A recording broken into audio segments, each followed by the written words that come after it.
ini hanya untuk mereka yang punya logika. Bagi yang tidak punya logika, skip aja. Denny Siregar diteror kaum radikal pejuang khilafah syariah negara Islam. Dia diancam akan dilaporkan ke polisi. Alamat dan data pribadi keluarganya dibeberkan kepada publik. Walau terus terang ya, saya nggak ngerti tujuannya apa. Suara hujatan, makian, kebencian, dan ancaman nyaring terdengar di media sosial. Denny dianggap sudah menghina umat Islam gara-gara tulisannya di Facebook pada 27 Juni 2020. Judulnya, "Adik-adikku calon teroris yang abang sayang." Pada 2 Juli, ratusan orang yang tergabung dalam Forum Mujahid Tasikmalaya melaporkan Denny ke Polresta Tasikmalaya. Mereka bilang mereka marah karena Denny dalam postingan itu menampilkan foto santri pesantren tahfiz Quran Darul Ilmi Kota Tasikmalaya yang hendak berangkat ikut dalam aksi damai 313 di depan Masjid Istiqlal Jakarta pada 2019. Denny dianggap melakukan penghinaan, pencemaran nama baik, dan perbuatan tidak menyenangkan penggunaan foto tanpa izin. Bahkan seorang pimpinan pesantren menuntut agar Denny ditangkap. Kalau tidak, katanya dengan jumawa, umat akan aksi besar-besaran di Tasikmalaya. Ia menambahkan bukannya tidak mungkin aksi serupa akan dilakukan di sejumlah daerah lainnya seperti di Jakarta dan Lampung. Kita tunggu kerja polisi 14 hari katanya. Kalau tidak ada hasilnya, ya gimana lagi? Perlukah kita khawatir Denny akan ditangkap? Saya yakin tidak. Dia tidak akan ditangkap. Foto anak-anak yang sedang bersiap untuk berangkat ke aksi 313 itu bukan milik pribadi yang pemuatannya memiliki izin. Dan foto itu memang secara pas mewakili apa yang ingin disampaikan Denny melalui tulisannya. Denny menulis tentang anak-anak santri yang kehilangan masa kecilnya yang seharusnya diisi dengan kedamaian, persahabatan, permainan, keceriaan. Denny bicara tentang anak-anak yang dieksploitasi orang tuanya untuk tujuan politik sempit. Denny tidak bicara tentang anak-anak yang dilibatkan dalam aksi politik 313. Di sepanjang tulisannya, Denny tidak bicara soal kasus khusus, bukan soal aksi 313, bukan soal pesantren di Tasikmalaya. Denny bicara soal eksploitasi anak untuk kepentingan politik, bahkan untuk dilibatkan dalam aksi kekerasan dan terorisme atas nama Islam. Apa yang diperingatkan Denny adalah salah satu masalah yang sangat real di Indonesia. Kita menyaksikan bagaimana rasa kebencian atas nama Islam ditanamkan sejak anak-anak. Melibatkan anak-anak dalam aksi 313 itu sendiri adalah bukti kepicikan berpikir para orang tua. Pimpinan pesantren di Tasikmalaya mengatakan anak-anak itu datang bukan untuk turun ke jalan. Kata mereka, anak-anak itu cuma diminta untuk membaca Al-Quran dan bernasyid. Itu penjelasan yang sama sekali nggak masuk akal. Tampilan fisik anak-anak itu saja seperti terlihat di foto sudah menggambarkan sosok yang siap berperang. Mereka bawa bendera dan mengenakan ikat kepala yang bertuliskan syahadat.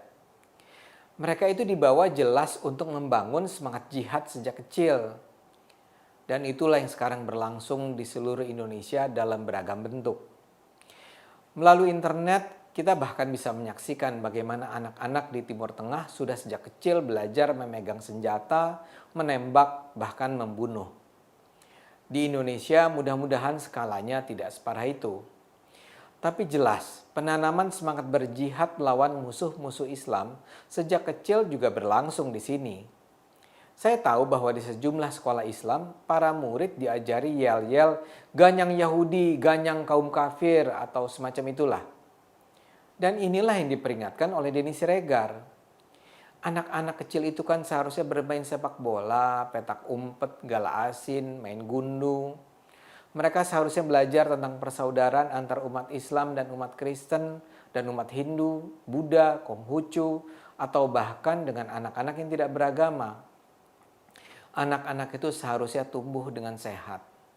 Mereka seharusnya tumbuh sesuai usianya. Di banyak negara maju, di tahun-tahun pertama sekolah, yang memperoleh titik berat bukanlah belajar ilmu pengetahuan, matematik, sains, dan seterusnya. Di masa awal sekolah, anak-anak justru diajarkan bermain dengan sehat, berkompetisi dengan sehat, bergaul, bertata krama, berdisiplin. Anak-anak sejak dini harus diajarkan mencintai dirinya, mencintai keluarga, lingkungan, masyarakat. Yang menakutkan saat ini, terutama di komunitas-komunitas Islam radikal, yang diajarkan pada anak-anak justru nilai-nilai perbedaan dan kebencian. Anak-anak semacam ini tidak akan tumbuh dengan menghargai kepintaran, persaudaraan, pencapaian, kemajuan. Mereka akan tumbuh menjadi kaum terbelakang, bodoh, sempit pikir, mencurigai orang lain, yang ujung-ujungnya menghancurkan diri sendiri dan menghancurkan orang lain. Mereka akan tumbuh menjadi orang-orang yang kalah dalam kompetisi. Mereka akan tertinggal dalam peradaban yang terus berjalan. Dan ujung-ujungnya karena terbelakang, mereka akan marah pada orang lain. Mereka akan mengatakan umat Islam terpinggirkan karena diperlakukan tidak adil.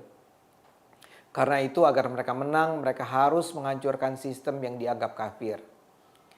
Saat itulah mereka menjadi kaum yang nyinyir, membenci non-muslim, eksklusif, dan dalam bentuknya yang terekstrim menjadi teroris.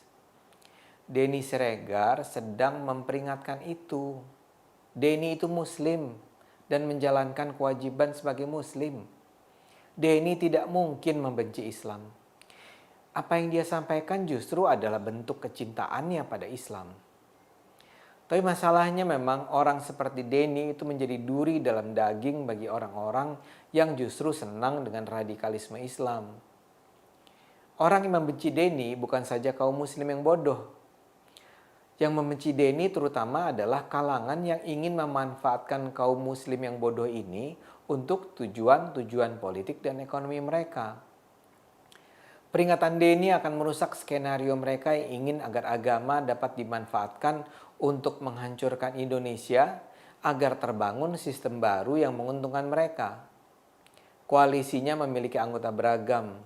Memang ada kelompok-kelompok yang ingin menegakkan khilafah seperti HTI. Ada kelompok-kelompok yang oportunis dan ingin mencari kekuasaan dari negara Islam seperti FPI. Tapi ada juga mafia busuk, para koruptor, para petualang politik, penguasa politik lama yang tahu basis massa muslim yang bodoh dan terbelakang bisa dimanipulasi untuk kepentingan sempit mereka.